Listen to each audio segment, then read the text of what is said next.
Well, here, I have a nuanced concept about baggage. Everybody does have baggage. There's no doubt about it. Everybody has a past. Everybody has things that haunt them. Everybody has lies they told. Everybody has things they regret. Everybody has bad traits. So everybody does come with baggage. And then there's a whole gradient of how much you've worked on it so that you can own it and be responsible Oh, for it. And okay. I'm telling you, folks, you're not looking for someone with no baggage. You're looking for someone who's willing to own their baggage and work with you.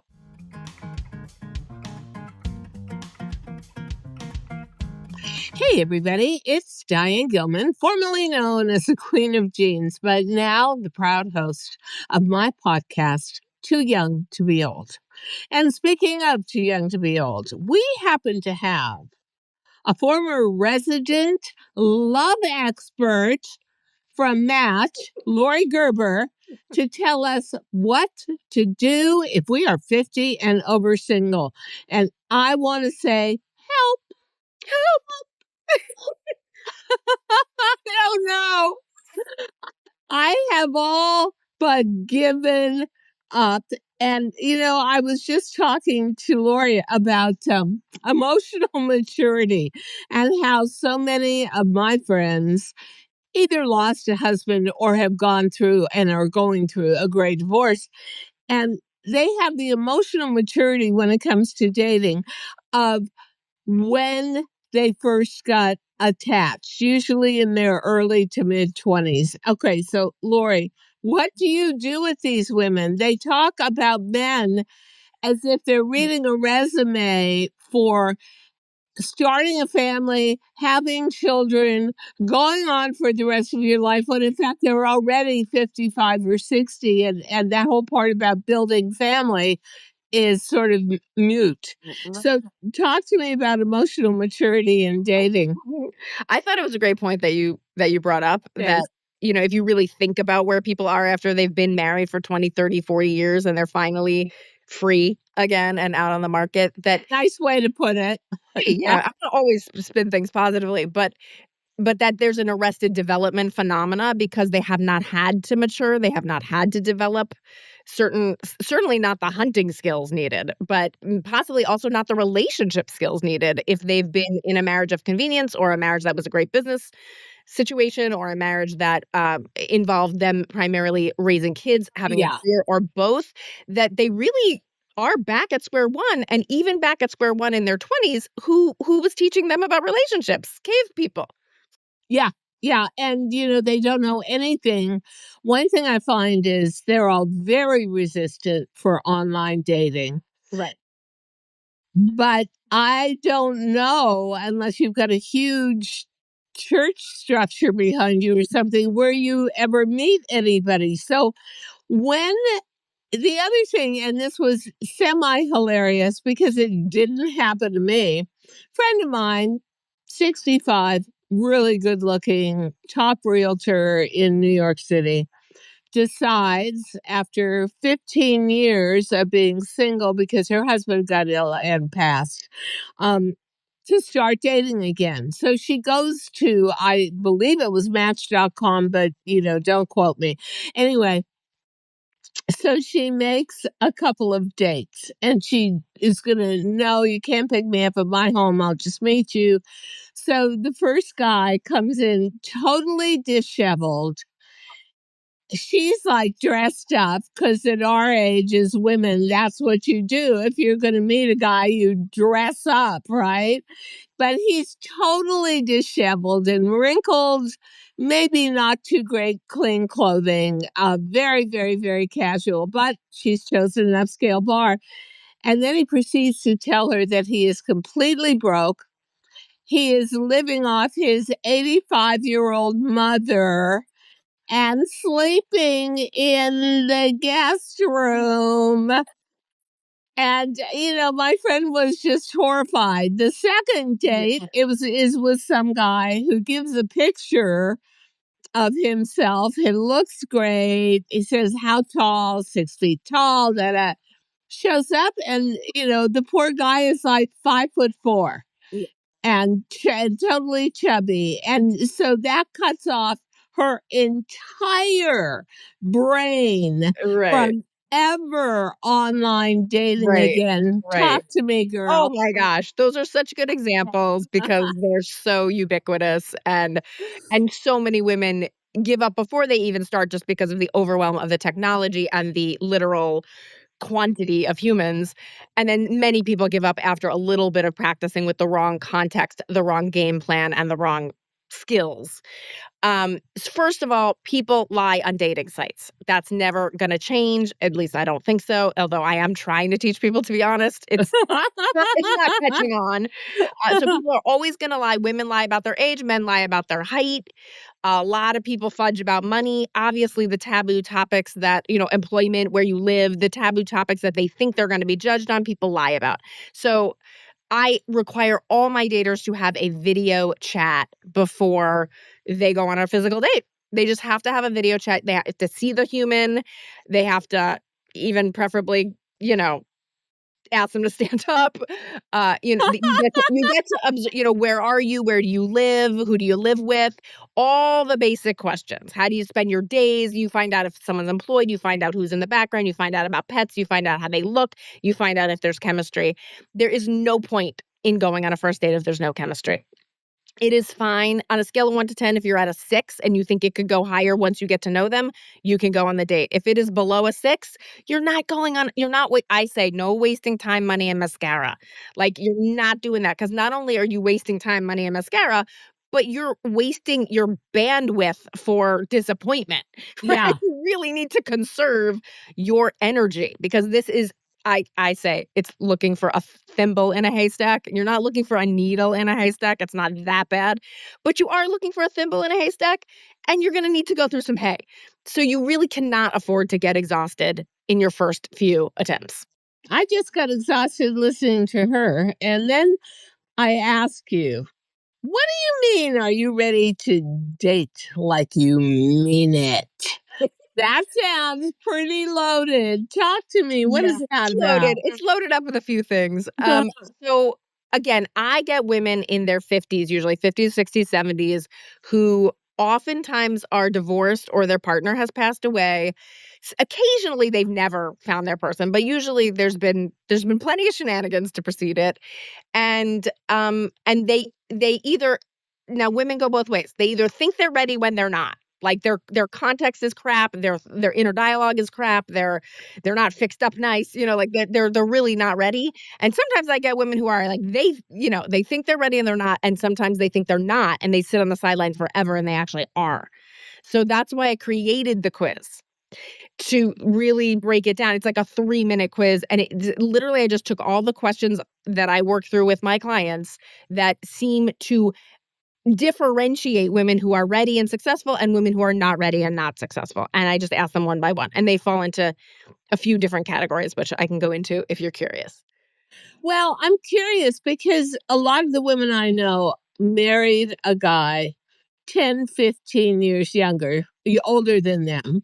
That was the norm Right. in the 70s, the 80s, and I think it's still the norm, honestly. Yes, yeah. And then, of course, that gentleman is going to probably leave before you do, leave this planet. Right, yes. And I think that a lot of those women are very conflicted about, well, I put all this time in my life into this man, and they almost feel like they're cheating on him Mhm. if they, even though he's not here anymore, if they want to move forward. And Diane, it's not just that because I've worked with women for 20 years now. So there's the women who feel unfaithful to my mother-in-law is like that. She'll never love again. She's Yep. her way to honor her. Badge of honor. Badge of Yeah. honor. And again, I think I said this to you before we came on live, but if you absolutely have no desire for love,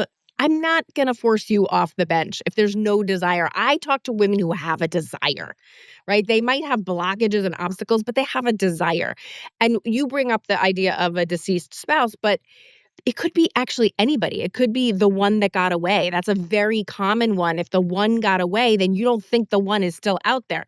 I had another client who lost her brother when she was really young, and she loved her brother. And that was her original soulmate. And she never processed her grief about that. And that was in the way. She didn't feel like she could welcome in another man and be vulnerable Wow. and love. So if it's not a deceased partner, it could be the one that got away. It could be you're not over your divorce. It could be you're not over a tragedy that happened in your childhood.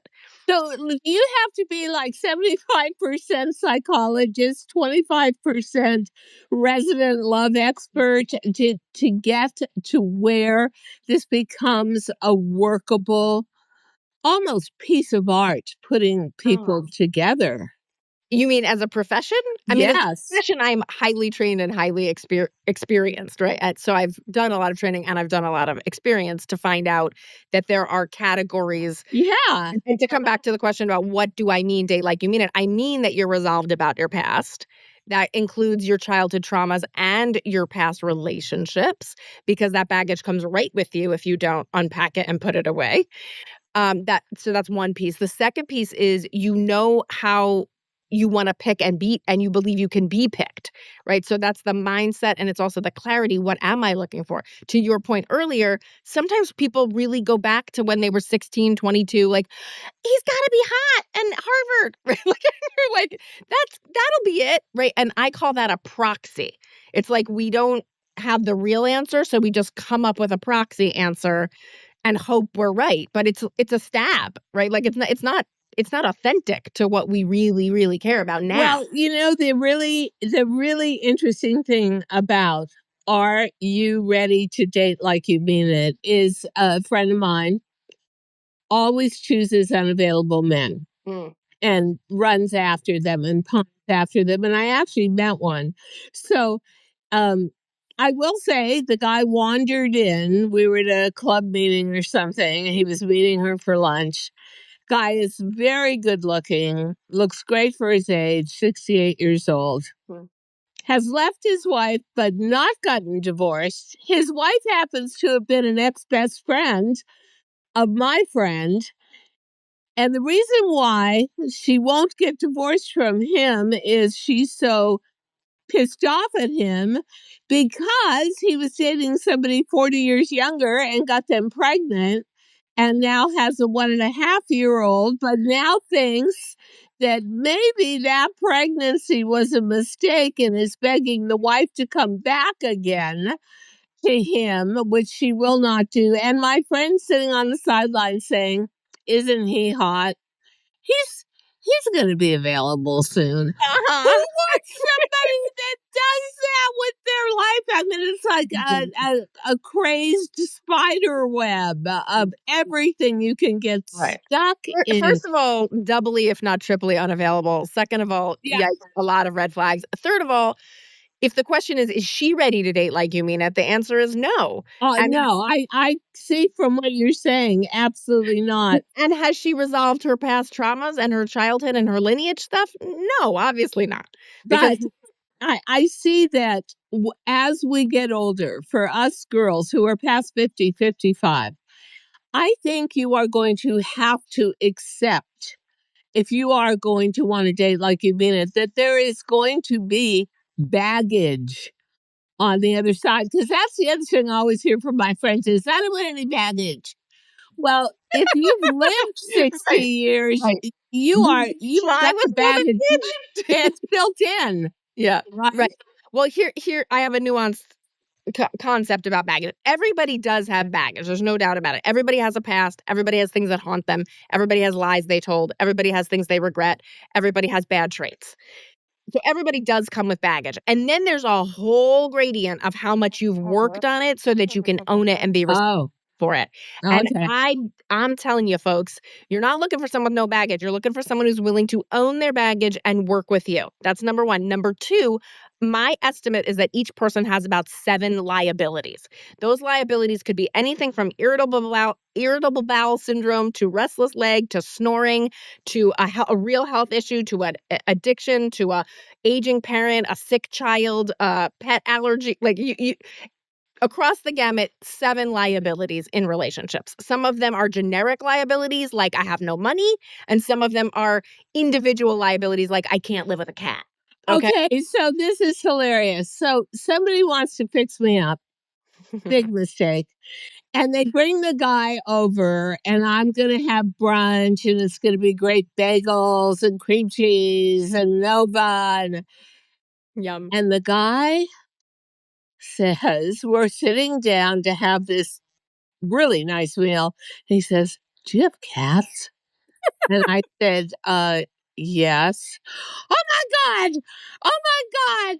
I'm going to have an attack. I feel it coming on. Oh my God. I'm swelling up as we speak, and goes You running have down. And I'm such looking good at my friend stories. who tried to fix me up and just said, never again. Again, I'm sorry, but the thing I make my daters do when they're ready to date like you mean it is you make your list, you memorize your list, you memorize the questions that you wanna ask on the video date to vet out possible anaphylactic shock, Thank you. and then you don't end up on a date with someone who is not, basically possible for Yeah, you, that you I wanna. thought, oh my God, I'm going to be calling 911 here in a Yeah. second. And then why would you wanna keep dating, right? When dating is traumatic. Well, there's no way I'm giving up my cats, so we could just stop Exactly. right there. So we talk about 3 H's, the head, the heart, and the hoo-ha, and each one has criteria. The head cares about no cats and an income, and I can introduce this person to my friends. The heart cares about how socially it acceptable. feels, and the Yeah. hoo-ha cares about the chemistry. And Yeah. you can't ignore any, and you have to address all 3 on the video chat before you meet the person. So I want to know, because I think everybody has vision of who I should go out with, and they all think that it should be a captain of industry and a guy with in charge of a huge corporation, and be really well ensconced in society. And I just keep saying to them, are you crazy? Those guys, look at Robert De Niro. Look, he's dating somebody 60 years younger than him. He Wow. just had a child with a 23-year-old woman. Come on, these guys don't want to peer like me. They want arm candy, and maybe to feel young starting a new family. So how do I find my true type? Which is supposed to be very big expertise for you, madame. Right. And that's, again, part of being ready to date like you mean it is to know and understand your true type.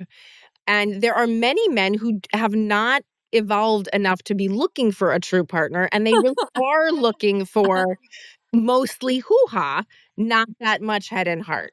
Yeah. Or sometimes it makes a lot of good head sense to get a young woman who's gonna take care of you when you're old and who makes you look good and We go, makes you look good is very big. okay, so Big I in New I York am not City. faulting someone for making that choice. I do understand that it is a trend. It doesn't always work out very well, but it's a trend and I understand it. But it is only a small percentage of the population. There is a much larger population of men who are looking for their true partner. Really? Regardless of age, they're looking for a best friend with benefits. They are looking for their forever person who will stick by them through thick and thin and vice versa. They're looking for that person they can finally tell everything to and get to know and be known in that deep, intimate way that I think not all human beings, excuse me, any human beings who've done some evolution of themselves ultimately know is the most important thing. That intimacy, that connection, that feeling known and knowing and giving to another. So we focus, of course, like everyone does, on whatever the media is flashing before us. Like, and the media loves bad news. So of course you focus on Robert De Niro, but that is not right. That wasn't bad news. I mean, Robert De Niro seems pretty That happy you're about happy for him. I know. but I know you are. But and you might find a man like that. You really might. But that's the problem is that people go for the cliche, right? Like when I was a kid, I thought what I needed was blonde hair and blue eyed, right? Because I watched the pirate movie or something when I was growing up, right? Like it imprinted on me, blonde hair and blue eyed. Oh, and Jewish, because I'm Jewish, right? Like, so I had two little imprints of like the proxy right answer of what would make me happy. Not, first of all, it's scientifically proven that the things we think make us happy are not what makes us happy. It's not height, it's not penis size, it's not age, it's not hair color, it's not eye color, it's not race, it's not even financial status or even education status. Those are not the things that make us happy in relationships. What makes us happy in relationships? Well, the study I read proved if you are happy before you get into the relationship, that gives you the best chance of being happy in a relationship. So, two people who do their work and like themselves are way more likely to succeed regardless of all the demographic stuff than any matches made based on demographics. Make sense? Yeah. Which is why you have to like yourself before you get out to date, and why it doesn't really work very well to date while not liking yourself. So it sounds to me like I'm just going to have to go through years of therapy to get to the point where I wouldn't say years. I would say there is, I mean, again, I have a coaching methodology that takes people through these. It does not have to be dramatic, right? I mean, maybe you had a brother die when you were young. Maybe you were abused when you were a kid, and that stuff. Yeah, you should, you should work on that for yourself. But it does not have to be long and dramatic. And I want to just circle back because you asked a question. What did you ask? And we didn't really answer it. Oh, I just wanted to say what I thought I wanted that would answer my dream was not that. It was not that. I had to actually sit and go, why do I care? Oh, why I care is I want my kids to have Passover. I want my kids to have these traditions I had. So what I cared about was raising my kids with certain traditions, not about marrying a Jew, wow. son of a Presbyterian minister who was happy to celebrate the Jewish holidays, eventually converted. I didn't ask him to. And but I didn't need him to. I just wanted to raise my kids a certain way. Wow. And he doesn't have blonde hair or blue eyes. And guess what? He's hot. Go right. Things that people think it's I'm telling you, we're not willing to do the thinking. We're like really not even willing to sit and go, why do I care about Harvard? Oh, because I want someone to impress me, because I want a certain vocabulary, a certain banter, because I want them to impress my friends. Because he makes more money. Because But, of his money. Right. So you yeah. start to ask, why do you want those things? And then get to it, right? If your real honest to God heart of hearts is I want to be pampered and taken care of for the rest of my life. Okay. Right? Like if you're like I want some guy for his money. All I'm telling you is that guy who gets chosen because of his money will come with some other negative traits. Oh, please. Okay? I So can name some prominent marriages for you right now that are all about that. And because if those you're people going to be shallow, so are they. Okay? And so again, you're 50, you're 60, you're 70. What is it and maybe if you haven't figured out your finances, sorry, that's your problem. And I really want you to deal with that. I really do cuz how backsliding is that to now at 50, 60, 70 go, now I need a man to take care of me. What's more interesting is how do two people take care of each other emotionally as two independent, self-sustaining humans who don't need each other because you don't need each other when you you're 50, 60, you 70, know, you have your children. You've it's built always interesting to me. I saw a program on Barbara Hutton. And, the wealthiest girl in the world, the Woolworth fortune, 7 husbands later. Elizabeth Taylor, 7 husbands later. Um, I think, and I saw one on, oh God, her name was Harriman, and she eventually wound up having some grand role in the government and the UK. She was the representative from the United States, but she had like 7 marriages. So I grew up seeing these women who looked like they had everything, but either could not keep a man or just got very bored having a man. In the case of Harriman, she needed the money and she just married up and up and up. So I kind of seen it all in my day. And I ask you because you ask something. How do you meet the right people in real life? Like, how do you coach people if they don't want to go on the internet, but they want to know how to rebuild their love life because they've been with someone for a long time or focused on their career or focused on their children? What is real life, I ask you, and how do you do it? Well, real life is very different since COVID. This might be real life. Uh-huh. I Right. agree. So, I so agree. yeah. Um, I think if you're not willing to get online, you're crazy, right? Like, that really is like going, "I'm gonna try to buy a dress, but I'm not gonna go to a store," right? Like, okay, you can. Like, you could procure a dress in some other ways, but why not just at least have a spin around a store that suits you. So I am not, I don't juxtapose the two. I think anyone who is ready to date like they mean it and means it will be doing both. But the answer to what is in real life is it's everything. One of my dear friends over 50 met her husband on the street, literally on the street. She saw him once. She was in the same area a week later. She saw him again. He struck up a conversation with her, and they are now happily married. Wow. So they're literally everywhere. They're in the supermarket, they're in your apartment building, they're at your family events, your social events, your kids and grandkids events, they're at your church, they're at your synagogue, they're at your community center, they're at the Y, they're at the, they're, I mean, there's billions of humans, Diane. There's billions of humans, and a lot of them are single. And most of the ones that are single would like to meet and make connections, if not for work or friendship, for love. So the idea of scarcity is comical to me, right? Just look up from your phone and look around. They're everywhere. You say that, But Laurie, and yet, whenever I bring that up to anybody around me who is at this moment available, the attitude is, oh my God, this is the hardest thing I would ever do in my life, and I hate it. And, I think that one of the big issues is for anybody over 55 or even 50, they met their first love and maybe their second love in a very physical, real world that, right, didn't have to do with COVID and everything being done remotely.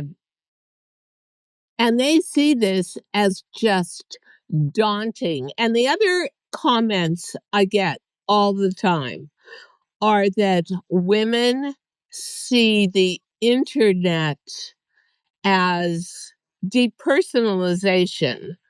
They don't see it as a romantic atmosphere. Well, yeah, it'd be great if you had a gorgeous cocktail lounge and you could go in there and there were just available guys everywhere and you could interview them all, and it was in a romantic atmosphere, because a lot of people find across a screen very cold. I don't, but yeah. that's just me. I mean, I feel very, very sorry for the people who are hanging on to that opinion and feeling, There's because lots of them, there's trust gonna me. be more pandemics, like, I'm sorry, right? It's kind of like not a liking equality, right? Like, catch up with the times, folks, really. Catch up with the times, Because right. you're So, shooting yourself in the foot. So I understand it might not be your preference, right? Like, it's not my preference to stay up late, but when my kids are home, I will. Like you can go against a preference for a higher purpose. And there is a higher purpose, you must go against your preference. And please remember, anything you're good at now, you practiced. So shut up. You want to get good at guitar, you want to get good at piano, you want to get good at singing, you want to get good at pickleball. You have to practice, and you're saying practice dating or and practice practice in on the scrolling. practice video dating, because the first interview I ever did on video wasn't like this.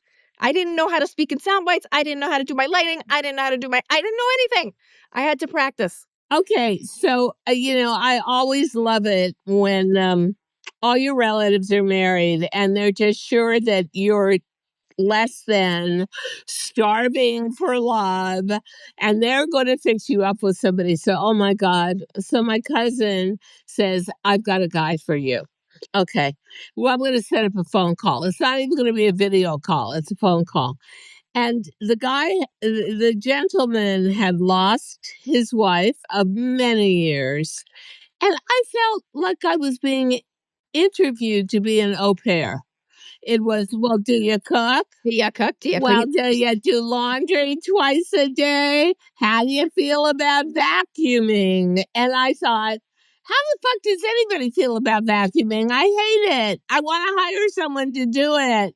And, what I realize is that so many of the men that I would meet after the age of 70 are guys that are just trying to replace that peg on the board that's now missing. And that was the wife that did the prescribed wifely things for them. And I'm thinking to myself, oh, baby, did you choose the You needed wrong to have a person? chat with your friends. Huh? Because you need to have a chat with your friends and family because there are women who would be happy to provide that role in return Yeah, it for just wasn't. visiting, sex, comfort, money, cohabitation.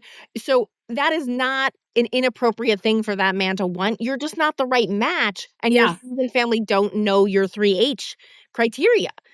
And I'm surprised because you're very vocal and you think they would.